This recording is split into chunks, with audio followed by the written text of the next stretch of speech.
Good morning everyone. Welcome to PW only IAS. दोस्तों, बात करें द हिंदू के फ्रंट पेज की तो यहाँ पर आप नोटिस कर पाओगे कि जो एडीबी है यानी एशियन डेवलपमेंट बैंक, इसके द्वारा एक बहुत ही इंपॉर्टेंट रिपोर्ट निकाली जाती है जिसका नाम है एशिया डेवलपमेंट आउटलुक। अब ये जो एशिया डेवलपमेंट आउटलुक रिपोर्ट है, इसमें बात करी जाती है कि कौन सी कंट्री कितनी तेजी से ग्रो करेगी, क्या क्या फ्यूचर में उसका जीडीपी ग्रोथ रेट हो सकता है। तो यहाँ पर अगर हम बात करें ना, तो ऐसा बताया जा रहा है कि अगर हम बात करें 2023-24 की, तो इंडियन इकोनॉमी ग्रो करेगी 7.6% से। फिर उसके बाद थोड़ी सी कमी आएगी, वापस चलेगी 7% पे, फिर वापस से 7.2% की तरफ यहाँ पे ग्रोथ देखने को मिलेगी। तो यानी कि इंडिया की ग्रोथ काफ़ी अच्छी है, हालांकि थोड़ा बहुत ऊपर नीचे है, बट ओवरऑल अगर हम बात करें तो अच्छी ही चल रही है। कुछ एक हालांकि रिस्क भी है, जैसे फॉर एग्जांपल अगर दुनिया भर में इन्फ्लेशन देखने को मिलती है, उसकी वजह से कहीं ना कहीं इंडिया में भी इन्फ्लेशन देखने को मिलेगा, क्योंकि हम अच्छा खासा क्रूड ऑयल इंपोर्ट करते हैं। बाकी यूएस में किस तरह से इंटरेस्ट रेट रह रहा है, ये चीज़ें भी देखने को मिलेंगी। At the same time Red Sea के अंदर जो क्राइसिस है, क्या वो एग्जिस्ट करेगा नहीं करेगा, ये कुछ चीज़ें जिसके हिसाब से इंडिया की ग्रोथ रेट ऊपर नीचे थोड़ी बहुत चेंजेस आ सकते हैं। दोस्तों, डेट है आज की 12 अप्रैल 2024 एंड आप सभी का स्वागत है आज के प्रीलिम बूस्टर न्यूज़ डिस्कशन के अंदर। पहले टॉपिक के ऊपर डिस्कशन करें। देखिए, दरअसल में सुप्रीम कोर्ट ने एक बहुत ही इंटरेस्टिंग फैसला दिया है। यहाँ पर इन्होंने बात करी है, दरअसल मैं आपको बताता हूँ कि जैसे अरुणाचल प्रदेश के ना एक एमएलए हैं, उनके द्वारा यहाँ पर जब भी इलेक्शन लड़ा जाता है, तो आप जानते होंगे इलेक्शन से पहले क्या होता है। इलेक्शन से पहले जब कोई अपना पर्चा फिल करता है, राइट, कि वो इलेक्शन में खड़ा होना चाहता है, तो उनको क्या देना पड़ता है, एक एफिडेविट देना पड़ता है। ठीक है, क्या होता है इस एफिडेविट के अंदर? इस एफिडेविट के अंदर बात करी होती है कि उनके ऊपर कितने क्रिमिनल रिकॉर्ड वगैरह क्या हैं, राइट, एंड साथ साथ इसमें लिखा होता है उनके एसेट और लाइबिलिटी के बारे में, कितने का लोन ले रखा है, घर कितने का है, इस तरह से गाड़ियां क्या क्या हैं, बहुत सारी ऐसी चीजें होती हैं जो उनको एसेट और लाइबिलिटी के अंदर डिस्क्लोज करनी पड़ती हैं। एजुकेशनल इन्फॉर्मेशन भी इनकी होती है।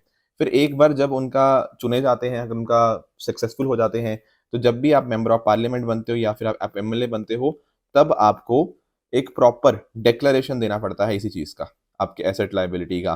ठीक है ना?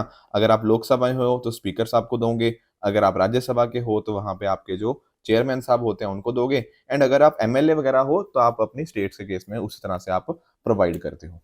ठीक है, तो ये जो अरुणाचल के एमएलए थे ना, इन्होंने अपना कुछ डेटा वगैरह दिया था, ये जो मैं एसेट एंड लाइबिलिटी की बात कर रहा हूँ, उसके अंदर इन्होंने कुछ चीजें मिस कर गए। बहुत छोटी छोटी चीजें थी, जैसे इन्होंने रेंट वगैरह दिया, अपना बिजली का रेंट वगैरह कोई पेंडिंग तो नहीं है, या फिर ऑन द अदर हैंड घर पे कोई स्कूटी वगैरह, ऐसे छोटी छोटी चीजें, कुछ 5,000 10,000 वाली चीजें, कुछ बहुत ही माइन्यूट चीजें मिस कर गए। अच्छा, ठीक है, तो इनके ऊपर फिर इनके जो अपोजिशन वाले थे उन्होंने केस चला दिया कि भाई इन्होंने तो गड़बड़ करी है, इन्होंने पूरी इन्फॉर्मेशन नहीं दी। तो भाई सुप्रीम कोर्ट का फैसला आया है। सुप्रीम कोर्ट ने बोला है कि हाँ जी देखो, कैंडिडेट हमारे जो जनता है उनके पास राइट टू इन्फॉर्मेशन बिल्कुल है, but at the same time right to privacy भी है। लोगों का राइट टू इन्फॉर्मेशन को हमें बैलेंस करना पड़ेगा जो कैंडिडेट की राइट टू प्राइवेसी है। तो अगर कैंडिडेट ने कुछ छोटी मोटी आइटम्स मिस कर भी दी जिनकी हाई वैल्यू नहीं है, उस केस में उसके ऊपर कोई एक्शन नहीं लिया जाएगा। तो यानी कि हर आइटम डिक्लेयर करना जरूरी नहीं है। इसका मतलब पता क्या है? देखो, मैं आपको एक एग्जांपल बताता हूँ। मान लीजिए आपके पास ना 300-400 रुपए की कोई घड़ी है, ठीक है ना, होती है। तो अगर किसी कैंडिडेट ने ये डिक्लेयर करना भूल गया कि भाई मेरी ये 300 रुपए वाली घड़ी है, तो उसके ऊपर ऐसा नहीं है कि उसको बोलेंगे भाई तू अब हट जा, तूने झूठ बोला है, नहीं। पर अगर लेट से किसी के पास 3 लाख रुपए वाली घड़ी है, कुछ बहुत ही लग्जरी घड़ी लेके बैठा हुआ है, और वो डिस्क्लोज नहीं करता, तब कहीं ना कहीं वो चीज गलत है। तो एक्चुअल में ना सुप्रीम कोर्ट का ये कहना था कि ये जो चीजें हम देख रहे हैं, ये जो इनसे एसेट लायबिलिटी पूछ रहे हैं, इनसे ये जानने की कोशिश कर रहे हैं कि इनका रवैया क्या है, रहने का रवैया क्या है, कैसे रहते हैं, कैसा लाइफस्टाइल कैसा है, वो सारी चीजें जानने का पर्पस था। समझे इस बात को? तो यहाँ पर थोड़ा डिस्कस कर लेते हैं कि आखिर मूवेबल एसेट्स क्या होते हैं और इमूवेबल क्या होते हैं। देखो, नाम में क्या है, मूवेबल, जिसको मूव किया जाए। जैसे फॉर एग्जाम्पल आपकी गाड़ी, आपके पास ज्वेलरी, आपका लैपटॉप है, इनको आप आसानी से एक जगह से दूसरी जगह लेके जा सकते हो, इसीलिए इनको फ्लोटिंग एसेट्स भी बोला जाता है। अब जब ये हमारा रजिस्ट्रेशन एक्ट की हम बात करें ना, तो उसमें और भी चीज़ें आ जाती हैं, जैसे आपके पास कितनी लकड़ी है, कितने पास आपके घास वगैरह कितना है, आपके पास फ्रूट्स वगैरह कितने हैं, ठीक है ना, ये सारी चीज़ें आ जाती हैं।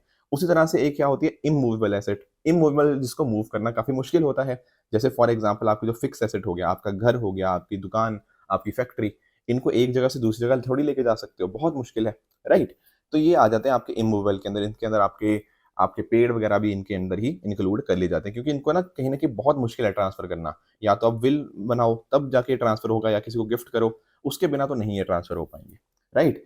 तो इसी तरह से जैसे मैं आपको बता रहा था, जब कोई इलेक्शन के लिए खड़ा होता है तो उसको एफिडेविट देना पड़ता है, एंड जब इलेक्शन के रिजल्ट आ जाते हैं और वो बंदा सक्सेसफुल हो जाता है, तो आपकी लोकसभा के एमपी को, स्पीकर साहब को ये डिक्लेरेशन देनी पड़ती है, राज्यसभा के एमपी को चेयरमैन साहब को, राज्यसभा के एंड इसी तरह से एमएलएस को भी देनी पड़ती है। तो सुप्रीम कोर्ट ने यही बोली है कि भैया कुछ ऐसी छोटी-मोटी इन्फॉर्मेशन अगर वो मिस कर गया तो इसको करप्ट प्रैक्टिस की तरह नहीं माना जाए। अदरवाइज़ क्या होता है, ऐसी कुछ इन्फॉर्मेशन जो इम्पोर्टेंट इन्फॉर्मेशन है, अगर वो मिस करता है ना, तो इसको करप्शन की कैटेगरी में माना जाता है under the section 123 of RPA act, right?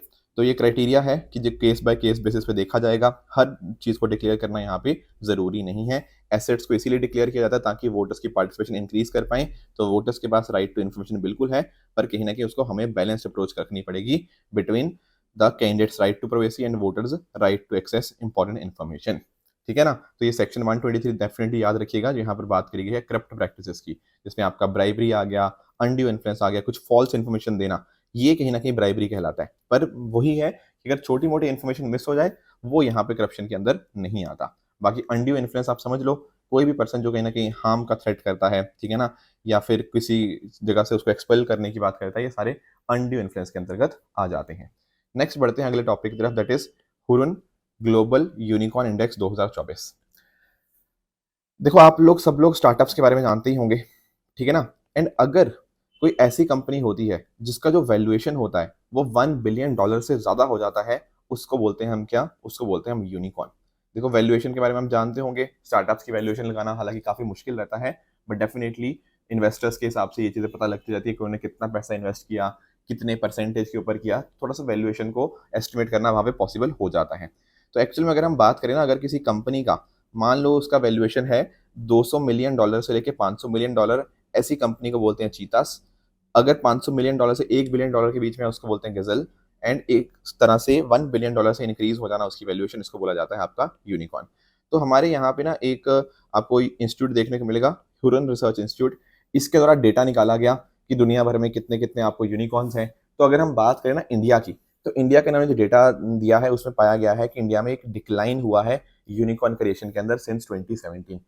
अब देखो ये जो नंबर्स है ना, ये इन्होंने अपने रिसर्च के हिसाब से पाए गए हैं। आपको कुछ इंटरनेट के ऊपर कुछ और किसी और इंस्टीट्यूट ने करा है, हमारी और सरकारों ने करा है, और डिपार्टमेंट्स ने करा है, तो नंबर्स और आएँगे। मैंने बताया स्टार्टअप्स की वैल्यूएशन करना बहुत-बहुत मुश्किल प्रोसेस होता है।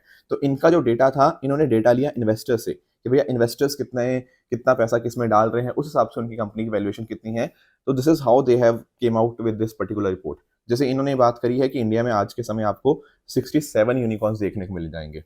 ये एक कम है 68 जो 2022 में हुआ करते थे। ठीक है, मैं फिर से बता रहा हूँ ये इनके हिसाब से है, राइट? तो इस तरह से इन्होंने नोटिस किया है। आप नोटिस करोगे एक ऐसा भी देखने को मिल रहा है कि पिछले जब 2020-21 का टाइम था ना स्पेशली, तो बहुत भर-भर के इन्वेस्टमेंट आ रही थी स्टार्टअप्स के अंदर। अब आज के समय के ऊपर थोड़ा इन्वेस्टमेंट स्टार्टअप्स के अंदर काफ़ी स्लो डाउन हो गई है। इस वजह से भी नंबर हमें कम देखने को मिले हैं। साथ-साथ अगर हम बात करें, fintech has 24% of all unicorns outside USA and China. Ecommerce का 15% शेयर है। इंडिया में सिटीज़ की बात करें तो बैंगलोर 7वें नंबर पर आता है दुनिया भर में, जहाँ पर 32 यूनिकॉर्न्स देखने को मिल जाएँगे, एंड मुंबई आता है 19th नंबर के ऊपर, जिस सिटी के अंदर आपको 14 यूनिकॉर्न्स देखने को मिल जाएँगे। तो जैसा मैं आपको बता भी रहा था, डेफिनिटली इसकी चीज़ों के बारे में पता होना चाहिए, एंड इस पर्टिकुलर यूनिकॉर्न वर्ड को दिया था आपके जो वेंचर कैपिटलिस्ट है एलन ली 2013 के अंदर। अब यूनिकॉर्न बनने के लिए ज़रूरी ये होता है कि उस कंपनी ने कुछ बड़ा ही, कुछ इनोवेटिव, कुछ बड़ा ही इंटरेस्टिंग किया हो, और बहुत कम लोगों ने वैसा कुछ किया हो। जैसे उबर ने देखो कितने बढ़िया तरह से कर दिया। एयरबीएनबी ने आप नोटिस करते हो कि कैसे कहीं न कहीं आप अच्छे से रह सकते हो। इसी तरह से जनरली यूनिकॉर्न्स होते हैं वो स्टार्टिंग करते हैं किसी पर्टिकुलर सेक्टर की, हालाँकि बाद में भी आ सकते हैं, बट नॉर्मली एक कैटेगरी क्रिएशन भी हमें कई बार देखने को मिल जाती है। टेक्नोलॉजी का अच्छा खासा यूज़ होता है, कंज्यूमर का फोकस होता है। ज़्यादातर कंपनीज़ बी2सी ऐसी होती हैं जो कि हमें यूनिकॉर्न बनती हुई देखने को मिल जाती हैं। तो ये कुछ पॉइंटर्स थे रिगार्डिंग आपके Hurun global unicorn index 2024। Next बढ़ते हैं, India secures way port agreement. देखो एक्चुअली क्या है, इंडिया ने सतवे पोर्ट जो कि आपको म्यांमार के अंदर देखने को मिल जाएगा, उसको ऑपरेट करने के जो राइट्स थे वो हमें मिल चुके हैं। आप जानते हो जो ईरान के अंदर चाबर पोर्ट है उसके डेफिनेटली हमारे पास ऑपरेटिंग राइट्स हैं, एंड सिमिलरली यहाँ पर इसके भी आपको देखने को मिल जाएंगे। अब सतवे पोर्ट, या फिर आप जानते हो ना कलादन मल्टी मॉडल प्रोजेक्ट, ये अपने आप में बहुत ज़्यादा इंपॉर्टेंट हो जाता है। देखो एक तो हमारे लिए रास्ता है कि मान लो हमें वेस्ट बंगाल को कलेक्ट करना है नॉर्थ ईस्ट के साथ, तो एक तो है इधर से जाओ कहीं ना कहीं ऐसे करके, तो यहाँ पर आपका चिकन स्नैक कॉरिडोर आ जाता है। एक तो ये रास्ता लंबा भी बहुत है एंड कहीं ना कहीं इसके ऊपर डिपेंडेंसी भी बहुत ज़्यादा है। तो हम यहाँ पर ना हमारे नॉर्थ ईस्टर्न स्टेट्स के लिए एक ऑल्टरनेट शिपिंग रूट यहाँ पे हमारा बन रहा है using this Kaladan multimodal project. यहाँ पर आप नोटिस कर पाओगे कि अगर मान लीजिए आपको कोलकाता को यहाँ पे कनेक्ट करना है मेन मार्ग के साथ, तो बिल्कुल सी रूट के थ्रू कनेक्ट हो जाएगा। फिर आगे फर्दर इसको यहाँ पे प्लेतवा के साथ कनेक्ट किया गया है। एंड अकॉर्डिंगली जब हम बात करते हैं ना आगे जाके, जब हम बात कर रहे हैं हमारे मिजोरम की, तो मिजोरम में एक जगह है जोरिनपुई, ठीक है ना, इसके साथ हम इस तरह से इसको कनेक्ट कर देंगे तो हमारा नॉर्थ ईस्ट जो है वो बाकी के पार्ट के साथ कनेक्ट हो जा रहा है। तो डेफिनेटली ये जो चीज़ है, जैसे मैं आपको बता रहा था सितवे पोर्ट, ये आपको म्यांमार में देखने को मिलता है। इसका ऑपरेटर कौन होगा? Indian port global limited IPGL, ठीक है ना। साथ साथ बाकी चीज़ें जैसे मैंने आपको बताई किससे कैसे इनका फ़ायदा होगा, हमें इस चीज़ का ऑल्टरनेट शिपिंग रूट मिलेगा एंड साथ में ही कॉस्ट एंड डिस्टेंस भी कम होगा, तो आसानी से हम यहाँ पे चीज़ों को भेज पाएंगे, कनेक्टिविटी इंक्रीज होगी, डिपेंडेंस जो सिलीगुड़ी कॉरिडोर के ऊपर है कहीं ना कहीं वो कम हो पाएगी। एंड साथ साथ ही आप नोटिस कर पाओगे जैसे चाइना का BRI प्रोजेक्ट चलता है, तो इंडिया का भी ये प्रोजेक्ट कहीं ना कहीं हमें यहाँ पे हेल्प करेगा एंड नॉर्थ ईस्ट इंडिया को भी अच्छा खासा यहाँ पे बूस्ट देखने को मिल जाएगा। ये जो IPGL है जो कि इसका ऑपरेटर होगा सितवे पोर्ट एग्रीमेंट का, दैट इज अ कंपनी जो कि हमारी ministry of port shipping and waterways के द्वारा पूरी तरह ओन करी जाती है। यहाँ पर एक पार्टनरशिप है between JNPT, Jawaharlal Nehru port trust and साथ साथ दीनदयाल पोर्ट ट्रस्ट, जिसको कि पहले कांडला पोर्ट ट्रस्ट के नाम से जाना जाता था। 2015 में इसको फॉर्म किया गया था under the companies act. Next बढ़ते हैं, ठीक है। कलादन रिवर तो आप जानते ही होंगे, ये ईस्टर्न मिजोरम स्टेट्स के अंदर आपको देखने को मिल जाएगी। इसके बहुत सारे नाम हैं, चिमिमटुई रिवर, बाइनो रिवर, बेबिनु रिवर, कोलिडाइन रिवर एंड ये इंडियन म्यांमार का बॉर्डर भी बनती है। नेक्स्ट हमारा टॉपिक है ग्लोबल हेपेटाइटिस रिपोर्ट 2024। देखो ये रिपोर्ट को रिलीज किया गया है by WHO, World Health Organization के द्वारा इसको रिलीज किया गया है। पहले ना एक काम करते हैं, थोड़ा हेपेटाइटिस के बारे में समझते हैं, फिर आएंगे कि रिपोर्ट क्या कहती है। देखो जब हम बात करते हैं ना लिवर की इन्फ्लेमेशन की, इसी को बोलते हैं आपका हेपेटाइटिस। होता क्या है, मान लिए आपकी बॉडी के अंदर कुछ इंजरी होती है, कोई इलनेस होती है, जब उसके अगेंस्ट बॉडी रिस्पॉन्ड करती है ना, उसको बोलते हैं हम इन्फ्लेमेशन, ठीक है ना। तो लिवर का इन्फ्लेमेशन होना इज नोन एज हेपेटाइटिस। यहाँ पर एक्यूट भी हो सकता है शॉर्ट टर्म के लिए, क्रोनिक भी हो सकता है लॉन्ग टर्म के लिए, इस तरह की चीज़ें यहाँ पे हमें देखने को मिल सकती हैं, राइट। तो इसको यहाँ पे अभी रिसेंटली इसको रिलीज किया गया, जैसे मैं आपको कह भी रहा था। यहाँ पर इसके अलग अलग कॉजेज हो सकते हैं, जैसे फॉर एग्जाम्पल एक होता है वायरल हेपेटाइटिस, ये सबसे ज़्यादा प्रेवलेंट फॉर्म है, जैसे आपका hepatitis A B C D E, ये सारे इसी के अंतर्गत आते हैं। उसके अलावा आपका अगर कोई पर्सन बहुत ज़्यादा दारू पीता है तो एल्कोहलिक हेपेटाइटिस हो सकता है। कई बार जहर या कुछ पॉइजन या कुछ केमिकल की वजह से टॉक्सिक हेपेटाइटिस हो सकता है। कई बार क्या होता है ना, हम ऐसी कंडीशन आती है जब हमारे बॉडी का इम्यून सिस्टम ही हमारे लिवर के ऊपर अटैक कर देता है, इस वजह से इसको क्या बोलते हैं, ऑटो इम्यून हेपेटाइटिस। तो अलग अलग तरह के आपको हेपेटाइटिस देखने को मिल जाएंगे। सबसे जैसे मैं आपको कॉमन कह रहा था वो आपका वायरल हेपेटाइटिस ही है ABCDE। थोड़ा सा इसके बारे में जान लेते हैं। एक होता है हेपेटाइटिस A, जो कि एक इन्फेक्शियस लिवर डिजीज है, ठीक है ना। यहाँ पर आप नोटिस कर पाओगे ये यंग पीपल में ज़्यादा होती है। यहाँ पर आपको वॉमिटिंग हो गया, नोजिया हो गया, फीवर हो गया, स्टमक पेन, ये सब चीज़ें देखने को मिलती हैं। बात करें हेपेटाइटिस B की, तो ये हेपेटाइटिस B वायरस से होता है, ठीक है ना। ये भी एक कंटेजियस डिजीज है, आप नोटिस कर पाओगे ये फैल सकता है कॉन्टैक्ट के साथ भी, जैसे इन्फेक्शियस पर्सन के ब्लड के साथ, सलाइवा के साथ, सेक्रीशन के साथ। हेपेटाइटिस C में क्या होता है, ये इन्फेक्टेड नीडल्स बर्थ के समय इन्फेक्टेड पर्सन के साथ सेक्स करने के साथ या सेवरल पार्टनर्स का सेक्स करने से ये चीज़ हो सकती है। हेपेटाइटिस D की अगर मैं बात करूं तो ये सिमिलर है हेपेटाइटिस B के साथ ही, तो ये भी इन्फेक्टेड ब्लड और बाउंड के साथ हो सकता है। एंड आखिरी है आपका हेपेटाइटिस C, जो कहीं ना कहीं वाटर बॉर्न डिजीज है। एक्चुअल में होता क्या है, आप नोटिस करोगे ना, हमारे पास हेपेटाइटिस C को छोड़कर बाकी सारे हेपेटाइटिस की हमारे पास वैक्सीन अवेलेबल है। इनफैक्ट इसके लिए काम भी काफी सारा चल रहा है। तो हेपेटाइटिस C वायरस जिन्होंने डिस्कवर किया था उनको 2020 के अंदर नोबेल प्राइज भी मिला था। ध्यान रखना, ये वायरस को डिटेक्ट करने के लिए मिला था, वैक्सीन तो अभी तक बनी नहीं है हेपेटाइटिस C की। पर हाँ, इतना जरूर है हेपेटाइटिस C को आप मेडिसिन के साथ क्योर कर सकते हो। तो ये जो रिपोर्ट निकली है ना, ग्लोबल हेपेटाइटिस रिपोर्ट, जिसको WHO ने रिलीज किया है, इन्होंने ये बात बोली है कि केवल 2.4% ऑफ हेपेटाइटिस केसेस को डायग्नोज किया गया एंड 0% को ट्रीटमेंट रिसीव हुआ। तो कहीं ना कहीं बहुत ट्रीटमेंट के अंदर हमारी बहुत कमी है। यहाँ पे हेपेटाइटिस C की बात करें तो 28% को डायग्नोज किया गया एंड केवल 21% को ही यहाँ पे ट्रीटमेंट मिला है।